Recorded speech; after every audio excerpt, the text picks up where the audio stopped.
seen how John Stead fared on his Blackburn debut, but how did his old teammates at Huddersfield come without him? Not very well, actually, as Darlington produced one of the shocks of the day.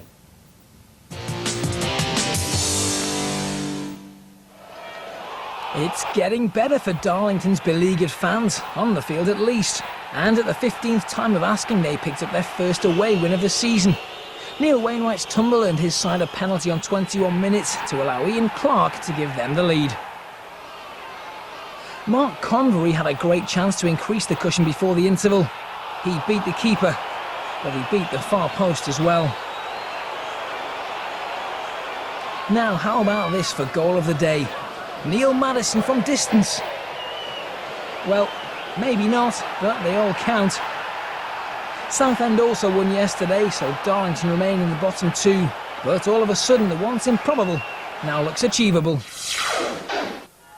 Throughout all the turbulence of Darlington's recent history, one thing has remained constant: Craig Liddle.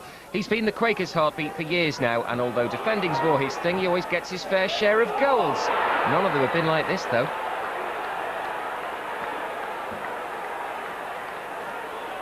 Liddle's thunderbolt broke open a tense game in Bristol, and Darlington took full advantage. Neil Teggart's perceptive pass sent Barry Conlon away, and Big Bazza ended his recent goal drought to clinch another vital win. Teggart, who's on loan from Sunderland, was running riot by now, and he set up Conlon for another to make the final score 3-0. They're not safe yet, but it's nice to see the Quakers out of the bottom two. The manager believes they're finally getting what they deserve. The most important thing is that these lads are getting their rewards for the standards that they've been setting, and the football that they've been putting in recently and got nothing. Today they got 3 points for it. Tell you what, Bernie, if Craig Liddle can lash them in like that. Tonight's action now, and Darlington are back in trouble at the bottom of Division 3. The Quakers' recent winning streak came to an unfortunate end at home to Northampton Town. Darlington haven't had much in the way of luck this season, but the crowd at the Reynolds Arena must have thought the tide was turning when the Quakers took the lead last night. The name on the score sheet was Northampton defender Chris Wilmot, and no Darlington player had anything to do with it. The Quakers were playing well, though, and a fourth win in a row looked a real possibility. But then a moment that totally turned the match. Chris Hargreaves' corner was heading straight in when instinct took over and Ian Clark stuck out a hand. Penalty to Northampton, red card for Clark, but his manager didn't blame him. It was going in. So the chances are, if he puts it over the bar and we make the save, then great, he's kept us in the game. It didn't happen. They scored from the penalty and that got them going. Former Sunderland striker Martin Smith showed no mercy from the penalty spot. 90 seconds later and Northampton went 2-1 up. Mark Richards snapped up a rebound and there was no way back for Darlington. Thus endeth the winning streak. We've been beaten. Good, brings us back down to earth. Stops all this silly talk that we're this and we're this, we're not this. I'll tell you what we are, we're a side at the bottom of the end of the league fighting for our lives. And we've got to go back now to basics on Saturday, start all over again and go and nail Yeovil and try and get 3 points off them. So Darlington are back in the relegation places, but don't expect the manager to blame the takeover stories. He isn't having that, even if a takeover might ultimately cost him his job. We're not letting that get into the changing room. That's an excuse for people to look at. Whatever happens off the field, whoever buys this football club, good luck to them, because it's obviously going to cost them a hell of a lot of money. If somebody buys it and costs me my job, then I have to accept that. I'm big enough and grown up enough to accept that happens in football. The only thing is I hope whoever buys it, if I am replaced, that the guy who comes in there makes sure this club stays in this division. Here's Clark's corner. Wheel came, didn't get a hold of it, and Conlon scores for Darlington! Now here's Terry. Bishop. Bishop looking for the shot, comes inside. It comes now, it's a great effort! It's a fantastic response, and it's a brilliant goal from Lee Johnson. Ian Clark puts it back in. It's not dealt with well. Shot from Wainwright, and it has gone all the way in. And that came about because Yeovil did not clear their lines. Over the top looking for the run of Teggart.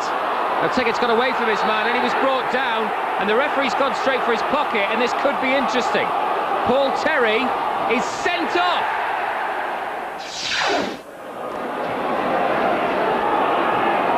No, Teggart went in with 2 feet. He was booked in the first half for diving, and Neil Teggart is not going to play any further part in this game.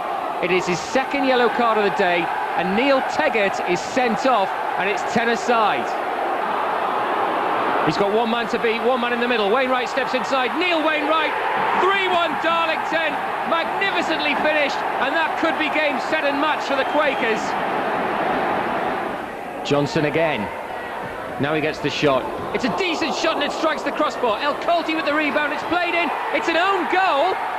And Yeovil are back in it. To win games when you don't play particularly well is a reasonably decent sign. So I think we've won 5 or something out of 6 games, something like that. But we've got to keep it going. I think we've got to find another 3 or 4 wins along the way. And I think we can. I think if we can do that, then this football club will be safe. Hey, well, York City against Scunthorpe was postponed, but Darlington escaped the big freeze at Bury, and the Quakers are still on course to escape relegation. The long-running off-field problems look like they could come to an end this week, and if a bar is found, they'll acquire a team 3 points clear of the drop zone. Barry Conlon put Darlington in front from close range in the 19th minute. It's only 1 defeat in 7 now for David Hodgson's side, and barring sporadic attacks, they always looked in control at Gig Lane. In fact, but for Glyn Garner in the home goal, they'd probably have put this game beyond the reach of Bury before the interval. Chances continued to come and go for the Quakers. They couldn't find that second goal to kill off the Shakers. And eventually they were punished. The knockdown wasn't cleared, and Matt Barras lashed the ball past the helpless Michael Price. Conlon thought he'd won it late on. Players and fans celebrated the goal, which would have put 5 points between Darlington and the relegation places. But all were left mystified by the linesman's flag. It finished 1-1. OK, back to the big one. Darlington won't make it to the playoffs this year, but staying in the 3rd division would seem like a major achievement. And they took a big step towards that by winning away at second bottom Macclesfield on Saturday. Barry Conlon had the best of the early chances, though John Parkin was denied by the woodwork for the Moss Rose side. David Hodgson would have felt aggrieved had his side not travelled north with all 3 points, and they won it in the second half, courtesy of Craig Russell's tremendous strike. Darlington are the leading North East team in Division 3. Fighting relegation and administration, the Quakers have climbed above York City. Darlington deserved last night's 2-1 win. They put Cheltenham under pressure from the off and earned the lead on 14 minutes. David McGurk need them on their way to a 5th win in 7 games. Cheltenham had only lost 1 in 11, but Barry Conlon's solo effort smacked of confidence. It's a new factor in the Darlington revival. The visitors did pull it back to 2-1, but the Quakers are now 9 points above the bottom 2. They're also level on points with York. Blank day for York, but it was raining goals at the Reynolds Arena. Unfortunately, Darlington couldn't come up with enough to keep their recent winning streak going. But they went down, guns blazing. Cambridge at home was one Darlington probably expected to win, and it went to plan early on after Craig Russell placed a corner in Mark Convery's path, who fired it in to take the lead. But 4 minutes later, Cambridge broke down the wing for Jermaine Easter on loan from Hartlepool to equalise. It was a sign of what was to come. Cambridge then took the lead when Luke Guttridge's free kick was dropped by Michael Price. Danny Webb was in the right place at the right time to make it 2-1. Price wasn't having a good day, and though he managed to block Easter's next shot, he couldn't hang on to it, and Easter was able to slot the ball into an open goal. But Price's bad day was about to turn into a nightmare. 9 minutes from time, this happened. Head in hands, it's one mistake he won't forget in a hurry. As the weather took a turn for the worse, David Hodgson's men fought back in style. Clark Kelty curling in a low shot. Fans who'd already left in despair missed a thrilling end. 2 minutes later, Matt Clark headed home for Darlington's 3rd after a magnificent leap to leave Cambridge reeling. But it was just too late to salvage a point. David Hodgson would no doubt have settled for a point away against the leaders, but Darlington could have taken all 3. The wind played a major factor, but the Quakers' backline did superbly to hold Doncaster to long-range efforts in the first half. And when Mark Convery scored for a 2nd consecutive game, it looked as if it could be enough to seal the win. The defence held out for 84 minutes before Adebayo Akinfenwa pounced after Michael Price had made the initial save. With Hull not playing, Rovers are now 5 points clear at the top. And Darlington could still have won it late on when Neil Wainwright played in Craig Russell, but with the wind behind him, he couldn't keep his shot down. Well, Darlington are by no means safe, but the Quakers... It's looking increasingly likely that Darlington Football Club is coming to the end of its 120-year history after rescue talks ended in stalemate. George Reynolds says Finance Group, the Sterling Consortium, which holds the mortgage on the Reynolds Arena, wants to take all he has. Supporters of the club are calling on all involved to thrash out a deal for the sake of the team, the fans and the town. George Reynolds back at the club's ground today following 11th-hour negotiations. Administrators admit liquidation is looking likely. This stadium, the symbol of hope and ambition for the club, seems to have led to its demise. Meanwhile, Mr Reynolds insists the stalemate is not his fault. I've done nothing wrong. All I've done is saved the club from going bankrupt the first time, kept it going for 5 years and built a new stadium. The club is in a better financial position now than it was then. But I'm also prepared to walk away from £20 million.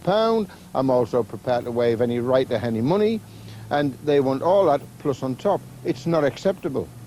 The Sterling Consortium exchanged contracts for the sale of the club last Friday. The Football League is standing by its policy that all creditors must agree with the deal to bring the club out of administration. So at the moment, a sale can't go ahead. That leaves the team and supporters stuck in the middle of a financial deadlock. I don't think George is being justified in saying it's not his fault. I mean, no one invited Sterling here other than George himself. And George does put his name to agreements which are now coming to haunt him, unfortunately. But at the same time, surely between the two parties there can be an agreement. So although the final whistle hasn't yet been blown, the battle to save the Quakers seems to be coming to a sad end. Julie Harrison, North East Tonight, Darlington. In 3, the season can't end quickly enough for York City, but at Darlington the plot thickens by the day. Stalemate in the boardroom, another point on the pitch, and now the name of Kenny Dalglish has been chucked into the ring. 2 months ago, Kenny Dalglish at the Reynolds Arena taking part in the All-Star charity match to keep Darlington afloat. But the talk yesterday was that the Scot could be set for a more permanent position with the club. It's totally true. Again, it's all down to the chairman and Sterling reaching an agreement. I think the chairman, and he certainly told me yesterday, he's prepared to walk away from the football club if Sterling lift the bankruptcy order against them. And that's where Kenny Dalglish comes into frame, because his club needs to have a bigger profile, needs a profile to match the stadium. And Kenny Dalglish is the type of person who could give us that profile. As to what capacity he will play here or what he would do day to day, I don't know. That's between Sterling and Kenny Dalglish, not doing. But the suggestion maybe that he would be a figurehead or certainly somebody to give the club a higher profile. Okay, fantastic. Great. If that can be pulled off, then fantastic. Obviously, I had a hand in it. I think that's also beneficial to the chairman. The fact is that Sterling have got a situation in front of them that there's a name prepared to come to this club on the strength of them buying it, so it puts the cat among the pigeons. On the field, the Quakers earned a credible draw with one of the top sides for a second consecutive week. Torquay were the visitors and Darlington were in front inside 2 minutes. Barry Conlon was credited with the goal, not that he knew much about it. The Devon side created more openings, but Darlington was still in front at the break. Ironically, David Hodgson's side created the better chances in the second half, but it was Torquay who got the all-important goal. David Graham sits second in the division's goal-scoring charts, and he found too much time to pull the goals level midway through the half. Kevin Dearden pulled off a tremendous save to deny Conlon shortly afterwards, and a lower point sees Darlington slip to 20th. It does pull them a point further ahead of the sides in the relegation zone. Darlington's short-term future was secured last week after the club's administrators agreed to the sale of the Reynolds Arena. And things are looking slightly better on the pitch. Mansfield had 5 on the line, but still failed to stop Matt Clark. What a comeback at Roots Hall, where Southend have struggled this season and look set to be heading for their 10th home defeat. Darlington went ahead with a goal through Danny Graham, a striker on loan from Middlesbrough. The opening goal had been set up by Barry Conlon, who was with Southend in the 1998-99 season. Conlon was then hauled down by Mark Warren, and Darlington rewarded a penalty. Ryan Valentine on target for the first time since Darlington let a 2-goal lead slip and drew 2-2 at Bury in October 2002. Maybe that was an omen, because Southend produced a terrific second-half fight-back.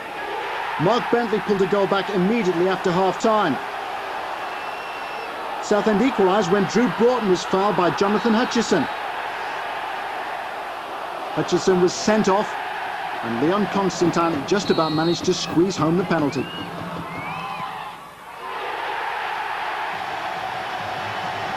Southend have been revitalised since confirming Steve Tilson as manager, losing just one of their last 10 games. They won this one with a cracking goal from Mark Gower.